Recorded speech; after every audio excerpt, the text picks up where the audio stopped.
Magandang buhay! Welcome back to my mini vlog. For today's video ay mag-iisip tayo ng uulamin natin for the day. Thank you! Sino ba namang gago ang magkakape ng alas 12 ng tanghali?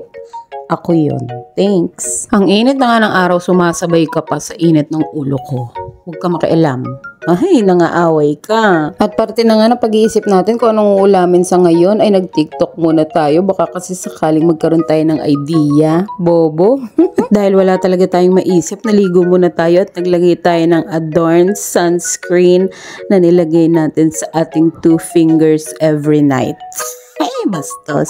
Sa totoo lang, habang nagme-makeup ako dito, ay nakakuha na rin ako ng idea sa YouTube kung ano ang lulutuin. Pumunta ako sa page ni Kuya Fern. Si Kuya Ferns ay kamag-anak. Charot, di ko siya kilala. YouTuber lang siya. Ano ba? Dahil nakarenew naman tayo sa 5-6, di magkaldereta tayo. Ayun ang nasa isip ko. Pinili ko sa dali lang mamili. Anyway, mamaya nyo pa makikita yung mga video kasi putang ina, napakadami ng proseso nito pag may makeup na to.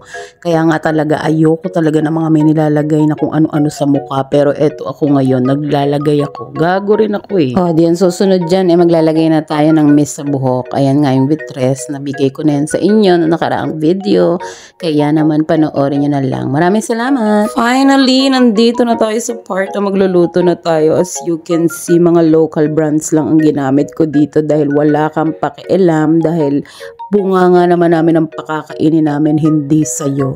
Peste. Charot lang, galit ka naman agad. Medyo maiksi talaga kasi ang pasensya ko. Kaya pagpasensyahan mo na ako. Sa totoo lang, inabot din ako ng 500 plus sa putang inang ulam na to. Kaya yung nirenew ko na 2.5 sa 5.6 naging 2K na lang siya. Shit! Lakas ng loob ang puhunan para mapakain ang pamilyang Pilipino and everyday of my life. Walang kwenta. Anyway, highway. Ang ginamit ko na laman ay kasim dahil walang buto-buto sa dali. 300 pesos na agad yung kasim na yan. Kaya mag-isip ka kung magkakaldereta ka. Ang pinaka nakakapeste kasi sa menu na to ay napakaraming ingredients like peanut butter, tomato sauce, pickle, sibuyas, bawang, tomato sauce, umulit, at everything. Ang dami, diba? Go. Nakita nyo naman kung gaano ko walang pasensya. Pagkalagay ko ng liver spread, binato ko na lang doon kasi ayaw niyang umalis sa lalagyan. Daddy, masarap ba yung luto ko? Napakasarap. Sip-sip. Gusto lang mamaya.